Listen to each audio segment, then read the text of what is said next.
Today we will discuss about the first unit that covers fertilization, which comes under the paper developmental biology and endocrinology.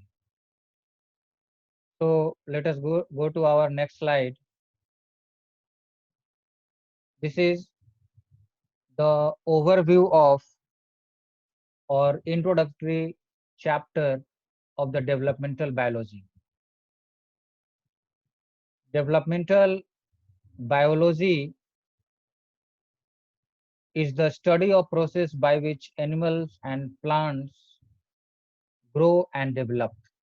Developmental biology एक ऐसा विषय है जिसमें हम पढ़ते हैं कि कोई भी एनिमल या प्लांट कैसे ग्रो करता है और कैसे डेवलप करता है। डेवलपमेंटल बायोलॉजी के अंदर हम लोगों को reproduction, metamorphosis, cell growth and differentiation सब कुछ को पढ़ना होता है। तो सबसे पहले हम लोग देखेंगे कि डिफरेंशिएशन, ग्रोथ और मेटामॉर्फोसिस, इस सबसे पहले जो रिप्रोडक्शन है हम लोग उसको समझने का कोशिश करेंगे। एक नया फॉर्म में आपके स्लाइड को मैंने बनाया है जिससे कि आप उसको बहुत बेहतरीन तरीके से और इजी तरीके से आप उसको समझ सकें। रिप्रोडक्शन कहने का मतलब ये है a biological process by which new individual organism, that is offspring, are produced from their parents। अपने पेरेंट्स के से एक नए तरह का इंडिविजुअल और ऑफस्प्रिंग का प्रोडक्शन होना या प्रोड्यूस होने की प्रोसेस को रिप्रोडक्शन कहा जाता है। Reproduction is a fundamental feature of all non life. Each individual organism exist as a result of reproduction. हर एक जो लिविंग ऑर्गेनिज्म है, जो जिंदा है, जो जीवित ऑर्गेनिज्म है, वो रिप्रोडक्शन के कारण ही है। तो जो रिप्रोडक्शन होता है वो दो तरीके का होता है। एक है सेक्सुअल रिप्रोडक्शन और दूसरा है एसेक्सुअल रिप्रोडक्शन। एसेक्सुअल रिप्रोडक्शन कहने का मतलब ऐसा है कि a process by which organisms create genetically similar और identical copies of themselves without the contribution of genetic material from another organism. कहने का मतलब एसेक्सुअल रिप्रोडक्शन रिप्रोडक्शन का एक ऐसा प्रोसेस है जिसमें कि ऑफ स्प्रिंग या जो डॉटर सेल है अपने पेरेंट से हू बहू अपना एग्जैक्ट कॉपी के रूप में होता है, क्योंकि उसमें किसी भी दूसरे पेरेंट्स के जेनेटिक मटेरियल का इन्वॉल्वमेंट नहीं होता है। Now we will see the sexual reproduction. तो सेक्सुअल रिप्रोडक्शन जो है वो एक ऐसा बायोलॉजिकल प्रोसेस है जो दो ऑर्गेनिजम्स के कंट्रीब्यूशन के द्वारा होता है। Each of two parents organism contribute half of the offspring genetic makeup by creating haploid gamete। जो एक जो दो पेरेंट्स हैं उसमें जो प्रत्येक पेरेंट होता है वो अपना 50% जेनेटिक मटेरियल कंट्रीब्यूट करता है अपने ऑफस्प्रिंग्स में। तो अगर एक ऑफस्प्रिंग्स है तो उसका 50% कैरेक्टर उसके एक पेरेंट से होगा और 50% कैरेक्टर उसके दूसरे पेरेंट से होगा। नाउ तो मोस्ट ऑर्गेनिज्म जो सेक्सुअल रिप्रोडक्शन करते हैं वो दो तरह के गैमेट बनाते हैं। वो दो तरह के गैमेट, ये नहीं होगा कि वो मेल गैमेट है और फीमेल गैमेट, उससे ऊपर है दो तरह का gamete, that is isogamy and the anisogamy. So first of all, we will understand what is isogamy and what is anisogamy. So isogamy means a form of sexual reproduction that involves gametes of similar morphology, similar shape and size, differing in general only in allele expression in one or more mating type regions।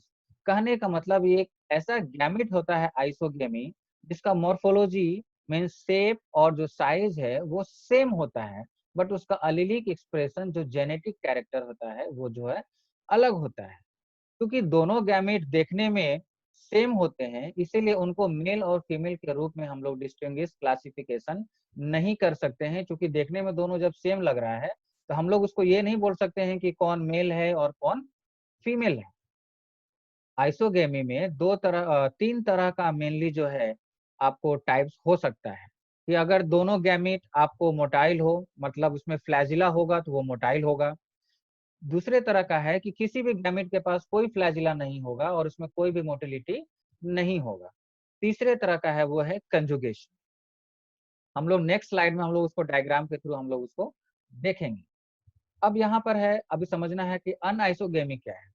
अनआइसोगेमी कहने का मतलब क्या है कि ये एक ऐसा sexual reproduction है जो दो तरह के गैमेट के फ्यूजन से बनता है। मतलब कहने का मतलब इसमें दो तरह का गैमीट होगा और दोनों का अलग अलग शेप एंड साइज होगा, दोनों का मॉर्फोलॉजी अलग होगा और दोनों का कैरेक्टर भी क्या होगा, अलग अलग होता है। इसमें जो स्मॉलर गैमीट है उसको बोला जाता है जनरल केस में मेल गैमीट, और जो बड़ा गैमीट होता है उसको जनरल केस में बोला जाता है फीमेल गैमीट। तो मेल गैमीट जो है उसको बोला जाता है स्पर्म सेल, फीमेल गैमीट जो है उसको बोला जाता है egg cell.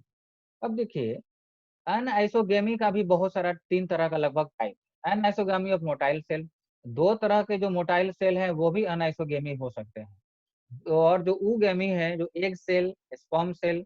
Anisogamy of non motile cell, मतलब कि अनआइसोगेमी भी दो तरह के सेल में हो सकता है जो कि मोटाइल नहीं है।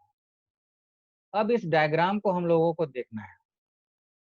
ये डायग्राम अब आप लोग अपने मोबाइल के ऊपर आप लोग स्क्रीन पर आप लोग देख रहे होंगे। तो first of all we will see the sexual reproduction. There are two types of sexual reproduction, that is isogamy and the anisogamy.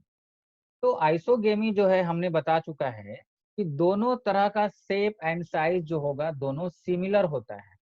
Isogamy में जो शेप एंड जो साइज होता है वो सिमिलर होता है, मगर शेप एंड साइज सिमिलर होता है इसीलिए हम लोग उसको ये डिस्टिंग्विश नहीं कर सकते हैं कि कौन मेल है कौन फीमेल है।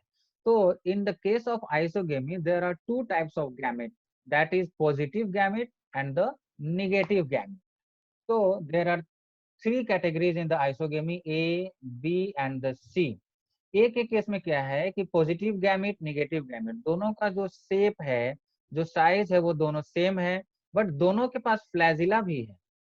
The C, both the gametes can be motile because they are having the flagella. That is why they called as the isogamy. The C, the B, both are similar in shape and size, but one is positive and one is negative. That means जो देखने में एक और दोनों में से किसी के पास भी मोटाइल कैरेक्टर या फ्लैजिला नहीं है, मतलब इस तरह का भी आइसोगेमी हो सकता है। तीसरा है जो C1 is a conjugation. A cell मतलब positive cell and the negative cell both are conjugating with each other, both are conjugating with each other and transferring their nucleus. So these are the case of isogamy. Now we will see the diagram of anisogamy. So anisogamy, there we can see both the shape and size are different. This is the bigger shape, that is female.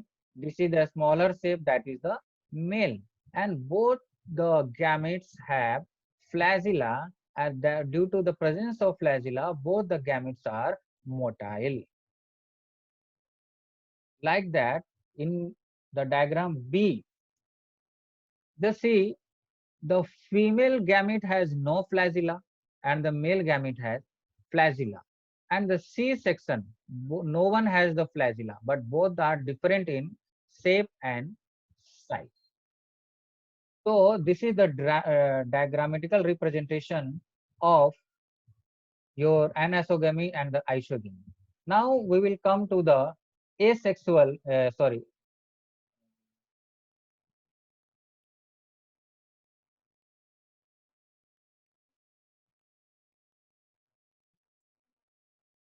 Now we will come to the slide asexual reproduction. That is the asexual reproduction, which is of four types: binary fission, multiple fission, budding, and the plasmotomy. So whenever we see the binary fission, as we have already discussed in our last class. Binary fission means this is the division in half. मतलब आधा आधा जो divide हो जाता है उसको बोला जाता है बाइनरी फिजन। बाइनरी फिजन का जो मेन मैकेनिज्म है वो ये है कि this is the main common form of reproduction in prokaryote and in some single cell eukaryote. Binary fission के द्वारा बहुत सारा prokaryotes like bacteria and the some eukaryotes, single cell eukaryotes that like amoeba and paramecium binary fission को use करते हैं। इसमें क्या होता है कि डीएनए रेप्लिकेशन एंड सेग्रीगेशन एक के बाद एक हो जाता है, और जो जेनेटिक मटेरियल जब रेप्लिकेटेड हो जाता है तो जो फुल्ली ग्रोन, जो फुल्ली डेवलप्ड पेरेंट सेल है वो दो इक्वल साइज डॉटर सेल्स में डिवाइड हो जाता है। और जब जो डॉटर सेल्स जो बनता है वो जेनेटिकली आइडेंटिकल होता है अपने पेरेंट्स के, अपने पेरेंट सेल से वो जेनेटिकली आइडेंटिकल होता है। बाइनरी फिजन में जो भी डॉटर सेल्स डिवाइड होकर के अपने पेरेंट सेल से बनता है। Now we will see the multiple fission. Multiple fission में क्या है कि यहाँ पर दो सेल के बजाय बहुत सारे डॉटर सेल्स का फॉर्मेशन हो जाता है। तो यहाँ पे क्या है कि एक न्यूक्लियस जो है बहुत बार डिवाइड हो करके अपने जैसा बहुत सारे मल्टी न्यूक्लिएटेड डॉटर सेल्स का फॉर्मेशन करता है, जैसा कि हम लोग अपने डायग्राम में देखेंगे। अभी नेक्स्ट डायग्राम हम लोग उसी चीज को डिस्कस करेंगे फिर से। और बडिंग क्या है कि result from the outgrowth of a part of the body leading to a separation of bud from the original organism and the formation of two individuals, one smaller than the other। जो outer surface जो है parent sales का, उसका जो outer surface है वो elongated होता है, फिर एक बड का फॉर्मेशन करता है, और फाइनली उसका जो बड है अपने पेरेंट सेल से अलग हो जाता है। पेरेंट सेल से जब वो अलग हो जाता है तो अपने पेरेंट्स के जैसा ही वो डिवाइड होकर के एक अलग सेल का फॉर्मेशन करता है। अब प्लाज्मोटोमी क्या है? Plasmotomy is different from all three. इसमें क्या होता है कि जो मल्टी न्यूक्लिएटेड जो सेल होते हैं, पेरेंट सेल होते हैं, वो डिवाइड हो करके दो और दो से ज्यादा मल्टी न्यूक्लिएटेड सेल्स में कन्वर्ट हो जाते हैं, और वो जनरली प्लाज्मोडियम के केस में होता है। अब हम लोग फिर से अगर हम लोग इस स्लाइड को देखते हैं, यहाँ पर ए सेक्सुअल रिप्रोडक्शन है। तो बाइनरी फिजन में आप देखेंगे कि एक पेरेंट सेल है, उसका न्यूक्लियस डिवाइड होना शुरू होता है, और जब न्यूक्लियस डिवाइड हो गया थर्ड स्टेज में तो फाइनली वो एक सेल से दो सेल में डिवाइड हो जाता है।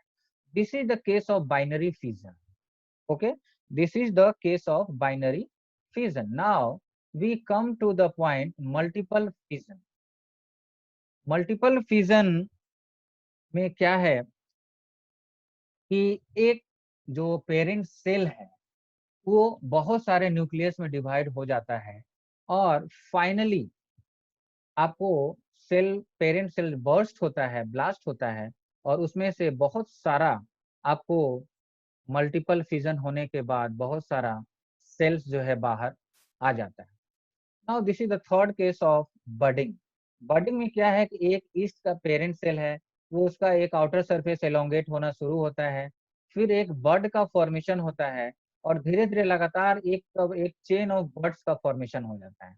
और जब चेन ऑफ बर्ड्स का फॉर्मेशन हो जाता है तो ये धीरे धीरे फाइनली वो अलग हो जाता है, और अपने पेरेंट्स के जैसा ही डॉटर सेल अपने आप उसमें बन करके किनारे अलग हो जाता है।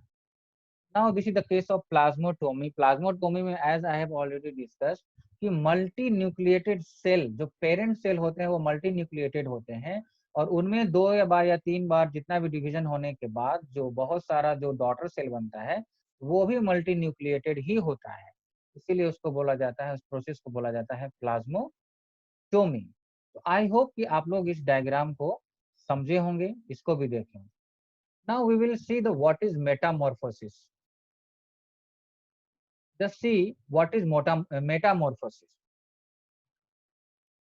See, metamorphosis is a biological process by which an animal physically develops after birth or hatching, involving a visible and relatively abrupt changes in the animal's body structure through cell growth and differentiation.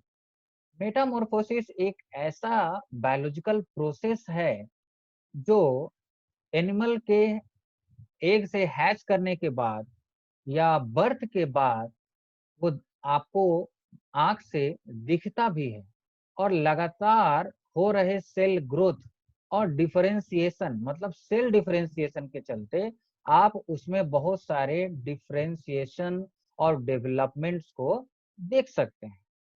जैसे कि कुछ insects हैं, fish है, amphibians है, मॉलुस्क है, crustaceans है, cnidarians है, काइनोडर्म्स and etc. बहुत सारा है, जो कि आपको न्यूट्रिशन के आधार पर और अपने व्यवहार के आधार पर मेटामॉर्फोसिस करता है। जो मेटामॉर्फोसिस है वो जनरली आपको 3 तरीके का होता है। मेटामॉर्फोसिस जो है 3 तरीके का होता है।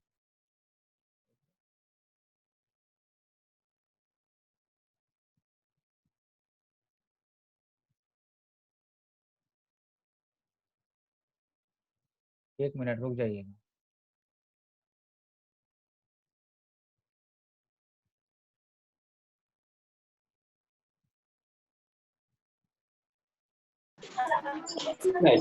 आप लोगों को आवाज सुनाई दे रहा है? Hello sir. आप लोगों को आवाज सुनाई दे रहा है? यस जी। सर। अभी तक जितना भी बताए हैं सब आप लोग सुन रहे थे ना?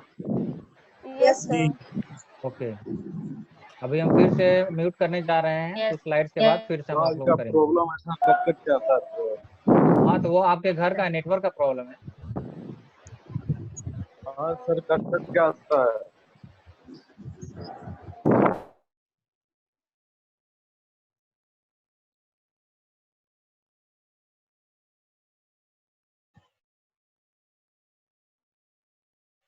Let's see. अब इसमें क्या है कि जो मेटामॉर्फोसिस है उसमें हम लोग 3 तरह का देख सकते हैं मेटामॉर्फोसिस। वो है holometabolism, hemimetabolism and the ametabolism. तो सबसे पहले हम लोग देखेंगे कि होलो मेटाबॉलिज्म क्या है। होलो मेटाबॉलिज्म का मतलब क्या है कि एक जो लाइफ है वो अपने लाइफ में 4 स्टेज को कंप्लीट करता है। पहले एग बनता है, फिर लार्वा बनता है, फिर प्यूपा बनता है, और फिर फाइनली एक एडल्ट के फॉर्म में चेंज हो जाता है। इसी को बोला जाता है कंप्लीट मेटामॉर्फोसिस। और हेमी मेटाबॉलिज्म में क्या है, दैट इज इनकम्प्लीट मेटामॉर्फोसिस। इसमें क्या है कि प्यूपा प्यूपा का फॉर्मेशन नहीं होता है, एग बनता है, उसके बाद निम्फ बनता है, और डायरेक्ट आपको एडल्ट बन जाता है, जैसे कि ग्रास हॉपर्स में होता है। ठीक है। और ये ए मेटाबॉलिज्म है। ए मेटाबॉलिज्म में आपको जनरली क्या है, कोई भी एक स्टेज नहीं रहता है, ऐसे ही एक ही बार वो पैदा होता है, और लगभग वो ऐसा ही हमेशा पूरे लाइफ में वो रहता है। समझ रहे हैं आप लोग? अब है next slide, what is cell growth. Cell growth कहने का मतलब होता है cell development and cell division. जब भी सेल ग्रोथ बोला जाएगा तो उसका मतलब होता है सेल डेवलपमेंट, मतलब साइज और शेप में परिवर्तन, और सेल डिवीजन कहने का मतलब अपने नंबर को बढ़ाना। तो ग्रोथ 2 तरीके से हो सकता है। एक तो ग्रोथ होगा कि उसका शेप एंड साइज में परिवर्तन होगा, दूसरा है कि वो सेल डिवाइड करेगा। तो सेलुलर डिफरेंशिएशन कहने का मतलब क्या है कि एक जो स्टेम सेल्स होता है, वही स्टेम सेल्स अलग अलग सेल्स का फॉर्मेशन आने वाला लाइफ में धीरे धीरे वो करते रहता है। तो this is the overall introduction of developmental biology. Okay,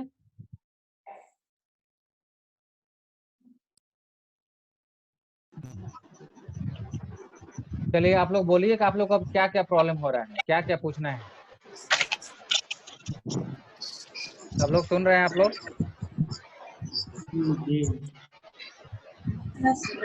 अब आप लोग को जहां जहां प्रॉब्लम है आप लोग मुझसे सवाल कर सकते हैं।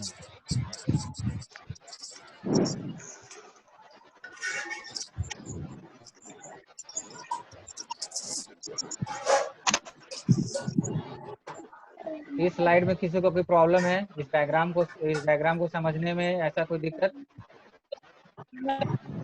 नहीं सर, कोई दिक्कत नहीं है। ये डायग्राम से आप लोग समझ रहे हैं कि सबका आपको सॉफ्ट कॉपी है, आपको पीडीएफ के रूप में आपको ग्रुप पर अवेलेबल हो जाएगा ऑडियो के फॉर्म में।